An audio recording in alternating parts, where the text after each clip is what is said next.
দূর থেকে শেষবারের মতো দেখা নাফাখুম ঝর্ণা। এরপর পাথরের উপর দিয়ে বয়ে চলা স্বচ্ছ ঠান্ডা পানির ঝিরি, অন্ধকারে আবছা আলোয় দেখা এক রোমাঞ্চকর বাঁশবাগান, বড় বড় পাথরে মোড়ানো অন্ধকারে আচ্ছন্ন দুর্গম গিরিপথ পাড়ি দিয়ে দেখা মিলবে বান্দরবনের গহীনে লুকানো এমন এক সৌন্দর্যের, যার নাম সৈনগং ঝর্ণা। বন্ধুরা, শুভ সকাল সবাইকে। আমি এখন আছি নাফাখুম পাড়ায়। এই পাড়াটাকে আপনাদের একটু দেখাই। মানে নাফাখুম ঝর্ণার জাস্ট উপরেই এই পাড়া অবস্থিত।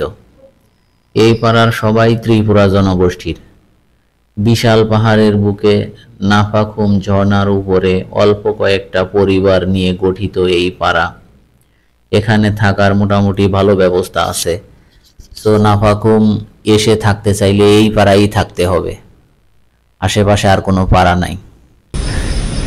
নিজের ইচ্ছা স্বাধীন কুত্তা বিড়ালের মতো ঘুরতেছে। আপনারা চাইলে যে এই জিনিসগুলা খাইতে পারবেন। এই যে আপনারা চাইলে এই যে দইরে জবাই করে দিবে, এটা খাইতে পারবেন।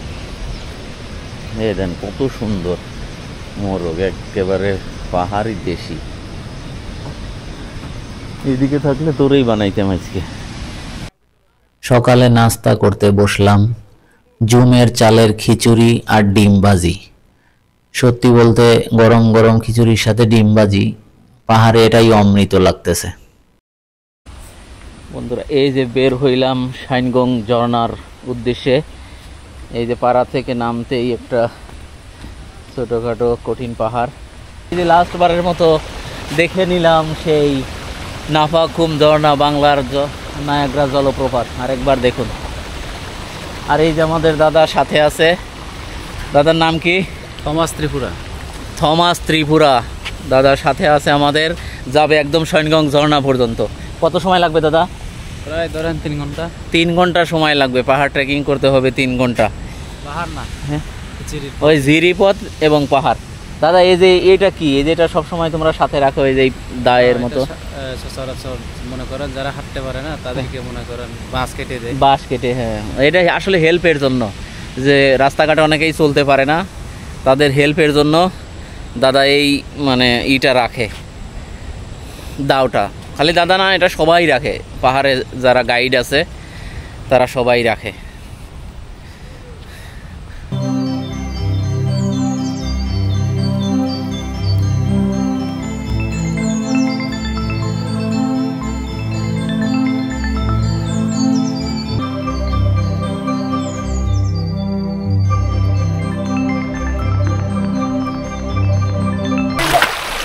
মন বসে না শহরে, ইট পাথরের নগরে, তাই তো আইলাম পাহাড়ে। বন্ধুরা, এই জায়গাটা জাস্ট দেখুন, মনে হচ্ছে অ্যামাজন জঙ্গলের মধ্যে আছি।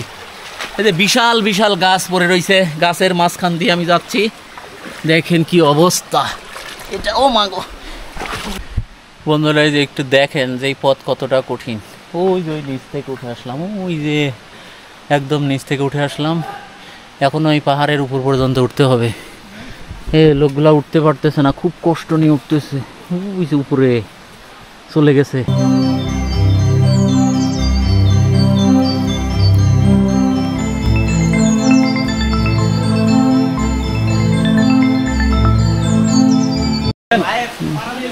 এই যে দেখেন কি কঠিন পথ।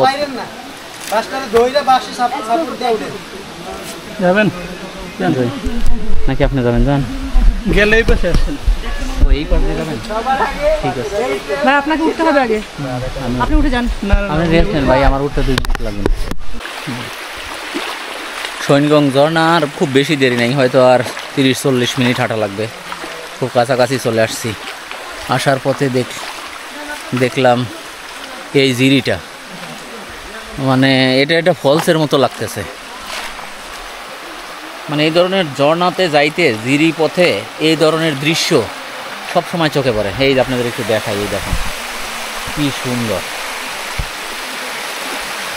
এই যে অনেকেই ভিজলো বসে, বন্ধুরা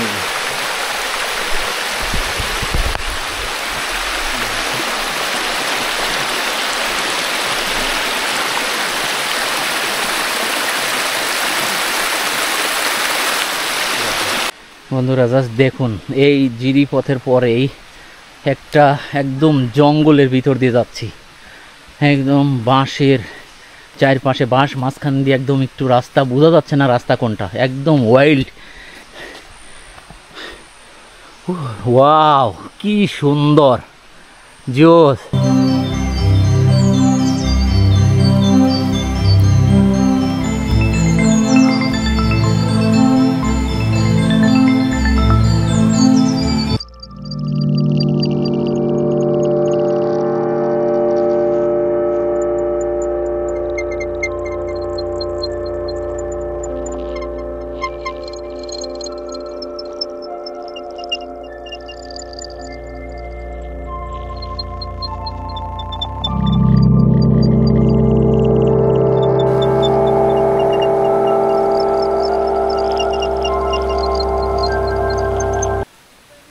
বান্দরবনের এই দুর্গম পাহাড়ি এলাকায় আসলে হতে পারে আপনার জীবনের এক অ্যাডভেঞ্চারের অভিজ্ঞতা।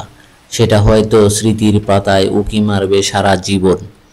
প্রকৃতিতে হাঁটা মানে হাজার অলৌকিক ঘটনার সাক্ষী থাকা। ভাই, এই যে কঠিন কঠিন সব পথ পাড়ি দিয়ে আসলাম, দেখেন আমরা এখন টোটালি নেটওয়ার্কের বাইরে আছি, টোটালি নেটওয়ার্কের বাইরে অবস্থান করতেছি, যেখানে খাবার নাই। এই শুকনা খাবার খেয়েই বেঁচে থাকতে হবে। পথ চলতে হবে আরও অনেক দূর, বাকি আছে আরও অনেক পথ, এই পথ চলতে হবে। সো এখন শুকনা খাবার নিয়ে আসা হয়েছে, এটা খাচ্ছি আমরা।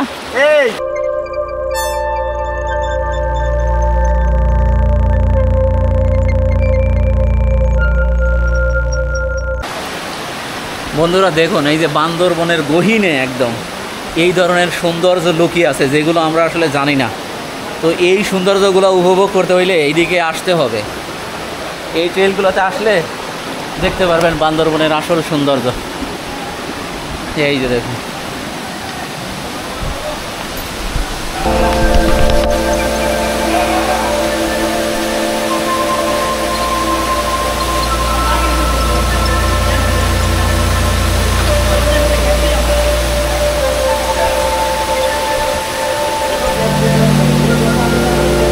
এই যে চলে আসছি সৈনগং ঝর্ণায়। এই যে দেখেন বিশাল এক ঝর্ণা।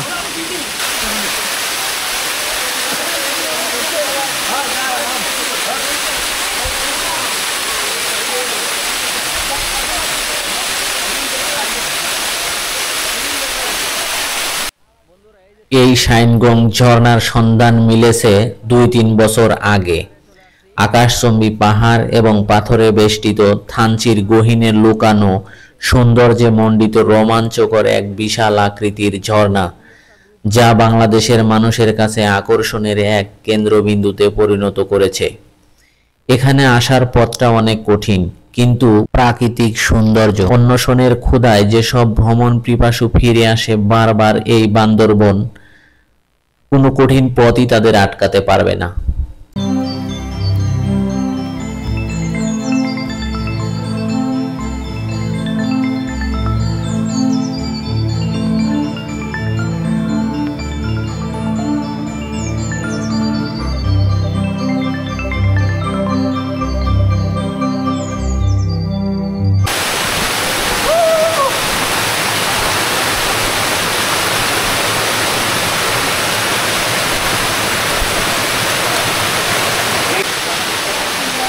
এপাশেও আরেকটা আছে, এই যে এপাশেও আরেকটা আছে বিশাল বড়, ওই পাশ দিয়ে নামতেছে।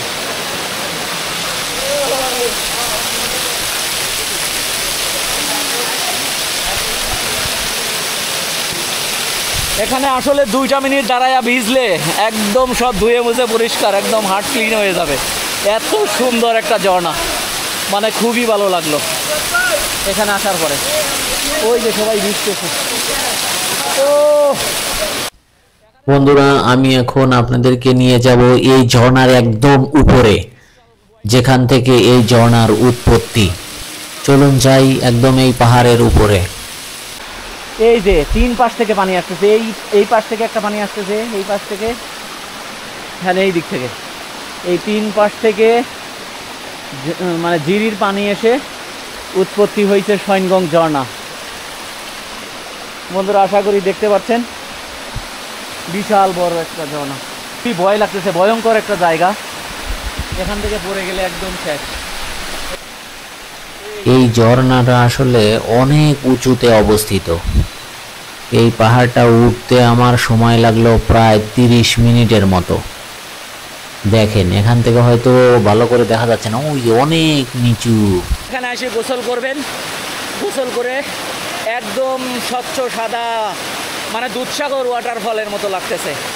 তো আমি একটু গোসল করলাম।